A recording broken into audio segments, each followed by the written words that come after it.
Hai semua sahabat Gudang Horor, apa kabar kalian semua? Mimin berharap kalian semua selalu dalam keadaan baik.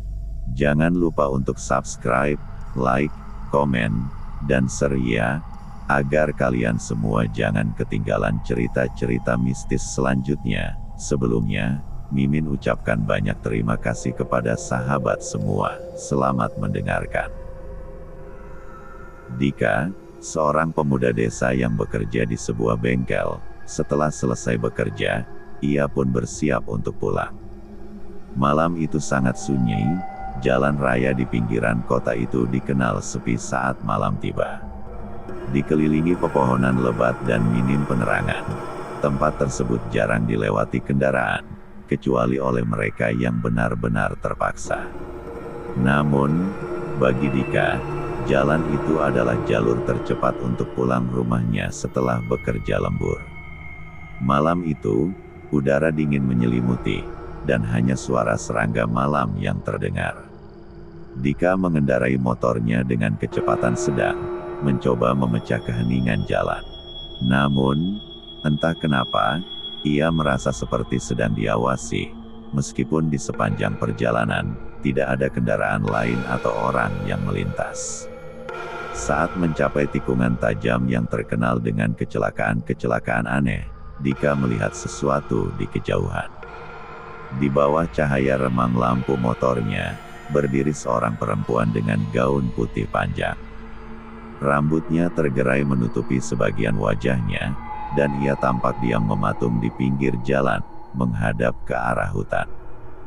Dika melambatkan motornya. Naluri manusiawinya mengatakan bahwa perempuan itu mungkin membutuhkan bantuan. Namun, sesuatu di dalam hatinya juga berbisik untuk terus melaju dan mengabaikan sosok itu. Meski ragu, Dika akhirnya memberanikan diri berhenti dan bertanya, "Mbak, ada yang bisa saya bantu?" Perempuan itu tidak menjawab. Tubuhnya tetap kaku, hanya rambutnya yang bergerak sedikit terkena angin malam. Dika mulai merasa tidak nyaman, ia mencoba menolehkan pandangannya ke arah lain, dan ketika kembali melihat ke depan, perempuan itu sudah berdiri lebih dekat, hanya beberapa langkah dari motornya. Perempuan itu menatap Dika dengan tatapan yang mengerikan. Dika terlonjak. "Mbak, jangan bikin takut. Ada apa ini?" tanyanya dengan nada gemetar. Perempuan itu perlahan mengangkat wajahnya, memperlihatkan mata yang kosong, dan tatapan dingin yang menusuk. Senyuman kecil yang aneh dan seram terbentuk di wajahnya, membuat Dika mundur dengan panik. Tanpa banyak berpikir, Dika menyalakan motornya kembali dan mencoba melaju.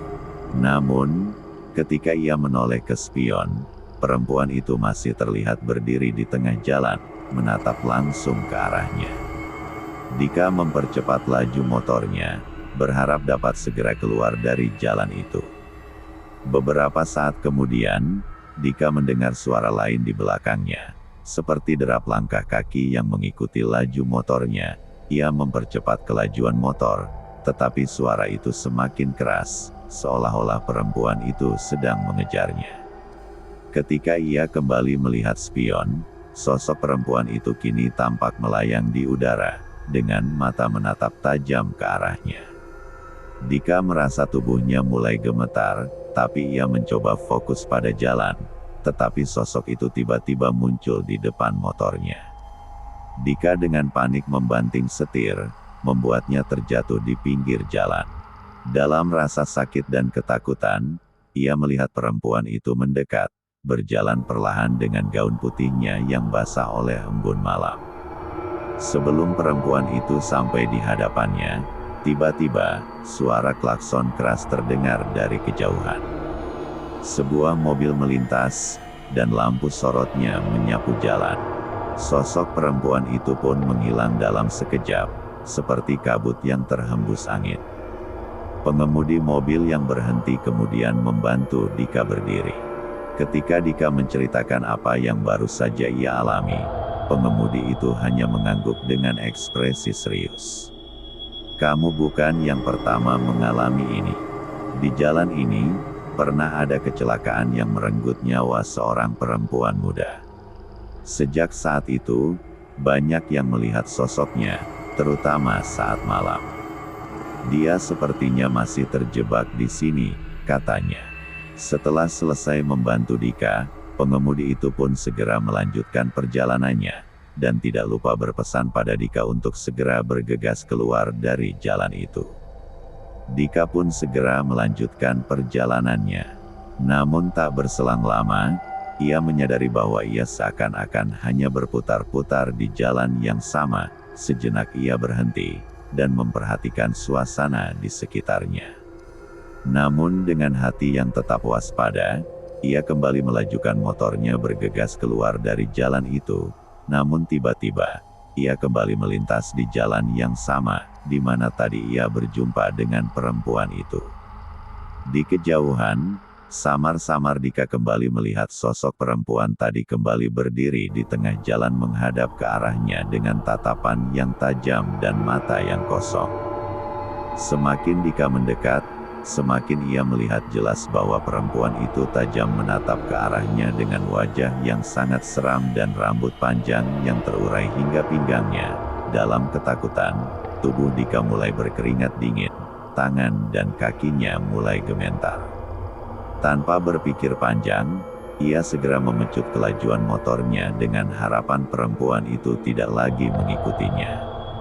Namun tiba-tiba, Dika melihat perempuan itu telah duduk di belakang motornya melalui kaca spion. Dika semakin ketakutan dan mulutnya berkomat-kamit membacakan ayat-ayat Al-Quran yang ia hafal dengan badan yang menggigil karena sangat ketakutan. Herannya, walaupun ia telah membacakan ayat-ayat Al-Quran yang ia hafal, namun perempuan itu tak kunjung hilang di belakangnya. Malah udara di sekitarnya semakin bertambah dingin disertai bau bunga melati yang kuat mengelilinginya, seakan-akan perempuan itu tidak mau pergi darinya. Suasana jalan itu sepi, tiada kendaraan lain yang lewat, membuat Dika semakin ketakutan. Dalam hati ia berharap semoga saja ada kendaraan lain yang mungkin lewat agar roh perempuan itu bisa menghilang. Dika tidak tahu entah sudah berapa lama ia hanya berputar-putar di tempat dan jalan yang sama, hingga ia letih ditambah rasa takut yang kian memuncak. Kelajuan motornya semakin perlahan dan terasa seperti sangat berat bak membawa beban yang bertonton. Tiba-tiba Dika seperti melihat sebuah pondok tua di kejauhan dengan samar-samar diterangi lampu minyak yang redup dan tak begitu terang. Imannya perlahan-lahan kembali pulih dan tenaganya kembali kuat, serasa ada harapan baru di dalam dirinya. Namun anehnya, setelah terlihat pondok tua itu, dengan tiba-tiba sosok perempuan yang tadi di belakang motornya menghilang begitu saja bagai ditelan gelapnya malam. Dika memberhentikan motornya di depan pondok tua itu dengan harapan semoga ada seseorang di dalamnya dan bisa membantunya.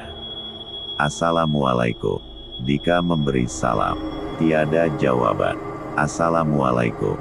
Dika kembali memberi salam, kali ini dengan suara yang agak kuat. Tiada jawaban, tapi tiba-tiba perlahan-lahan pintu terbuka. Dari balik pintu, keluar sosok seorang nenek tua yang berambut putih dan disanggul rapi di atas kepalanya. Wajah nenek tua itu sudah sangat keriput dan pucat. Nenek itu menatap Dika namun tidak berkata apa-apa. "Nek, bagaimanakah saya bisa keluar dari jalan ini?" tanya Dika. Nenek itu tidak menjawab namun terus menatap Dika. "Apakah nenek bisa membantu saya menunjukkan di manakah jalan keluarnya dari sini?"